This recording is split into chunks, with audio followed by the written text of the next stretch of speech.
আসসালামু আলাইকুম everyone, welcome to my channel cooking art. আজ আমি আপনাদের সাথে শেয়ার করতে এসেছি মজাদার একটি পুডিং রেসিপি, এবং সেটি হচ্ছে পাকা আমের পুডিং। চলছে পাকা আমের ভরপুর মৌসুম। এই মৌসুমে আপনারা বাসায় থাকা পাকা আম দিয়ে সহজেই তৈরি করে নিতে পারেন এই পুডিং। আর হ্যাঁ, এই পুডিং আমি কোনো প্রকার ওভেন ইউজ করব না, আপনারা চুলায় খুব সহজেই তৈরি করে নিতে পারেন এই পুডিং। চলুন তাহলে দেরি না করে শুরু করা যাক আমাদের আজকের পুডিং রেসিপি। এর জন্য আমি এখন প্রথমে চুলায় 1 লিটার পরিমাণ দুধ ঘন করে নিচ্ছি।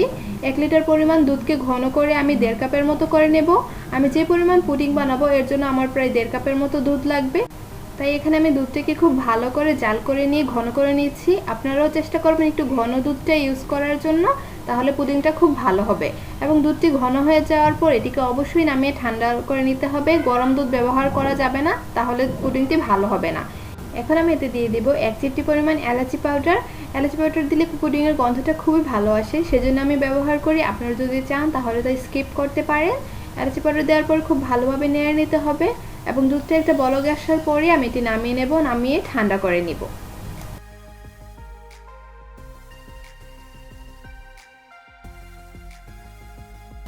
এখন আমি একটি বাটিতে 3টি ডিম ফাটিয়ে নিয়েছি।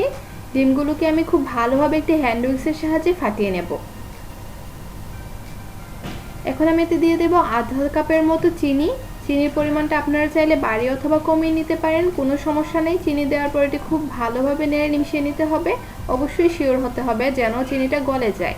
এবং এতে দিয়ে দেব আমি 1 চা চামচের মতো ভ্যানিলা এসেন্স। ভ্যানিলা এসেন্স দেওয়ার পরে ডিমের গন্ধটা থাকে না। তারপর আমি দিয়ে দিচ্ছি 1/2 কাপের মতো ব্লেন্ড করা পাকা আম। যেহেতু পাকা আমের পুডিং, সো আম ছাড়া তো হবেই না। আম দেওয়ার পর আবার খুব ভালোভাবে নেড়ে মিশিয়ে নিচ্ছি। দেখতেই পাচ্ছেন আমার মিশ্রণটি কত সুন্দরভাবে মিশে গিয়েছে। এখন আমি এতে দিয়ে দেব ঠান্ডা করা দুধ। আমি যে 1 লিটার দুধকে ঘন করে 1.5 কাপ পরিমাণ করে নিয়েছিলাম সেটি এখানে মিশিয়ে দিচ্ছি। দুধ মিশিয়ে নেওয়ার পর আবার খুব ঘন ঘন নেড়ে নিতে হবে। ঘন ঘন নেড়ে খুব ভালোভাবে মিশিয়ে নিতে হবে। এখন আমি ক্যারামেলটা তৈরি করার জন্য এখানে দিয়ে দিচ্ছি 3 টেবিল চামচ পরিমাণ চিনি, এবং দিয়ে দেব 1 টেবিল চামচ পরিমাণ পানি। পানি দেওয়ার পর এটি খুব ভালোভাবে জাল করে নিতে হবে। একটু ঘুরিয়ে ঘুরিয়ে নেড়ে নেড়ে জাল করে নেবেন। দেখবেন কিছুক্ষণ পরে এটি বাদামি বর্ণ হয়ে আসবে। ঠিক তখনই বুঝবেন যে আপনার ক্যারামেলটি হয়ে গিয়েছে। তখন এটি নামিয়ে ঠান্ডা করে নিতে হবে। অবশ্যই ঠান্ডা করে নেবেন, গরম অবস্থায় পুডিংটি দেওয়া যাবে না। এখন আমি চুলায় একটি প্যান বসিয়ে নিয়েছি, এবং দেখতেই পাচ্ছেন এতে আমি একটি স্ট্যান্ডও বসিয়ে নিয়েছি। এর মাঝে আমি দিয়ে দেবো কিছু পরিমাণ পানি। পানি অবশ্যই স্ট্যান্ডের নিচে থাকতে হবে, স্ট্যান্ডের উপরে ওঠা যাবে না, তাহলে পুডিংটি আপনার নষ্ট হয়ে যাবে। এখন এর মাঝে আমি খুব সাবধানে পুডিংটি বসিয়ে দেব। পুডিংটি বসিয়ে দেওয়ার পর এটি আমি ঢেকে দেব প্রায় 40 মিনিটের জন্য। 40 মিনিটের জন্য এখন পুডিংটিকে আমি ভাপ দিয়ে নেব। পুডিং কিন্তু অবশ্যই আপনার মাঝারি আঁচে রান্না করবেন, খুব হাই হিটে পুডিং রান্না করতে যাবেন না, তাহলে এটি ছিদ্র ছিদ্র হয়ে যাবে। এবং পুডিংটিকে খুব বেশি সময় ধরে ভাপিয়ে নিলেও পুডিং ছিদ্র ছিদ্র হয়ে যাবে। এর জন্য 40 মিনিটই পারফেক্ট। আমি 40 মিনিট পর আমার পুডিংটি নামিয়ে নিয়েছি। এরপর আমি এটিকে প্রায় 1 ঘন্টা ফ্রিজে রেখে ঠান্ডা করে নিয়েছি। আপনারা পুডিং কখনোই গরম গরম ঢালতে যাবেন না, তাহলে পুডিং ভেঙে যাবে। চুলা থেকে নামানোর পর অবশ্যই চেষ্টা করবেন 1 ঘন্টা ঠান্ডা করে নেওয়ার জন্য।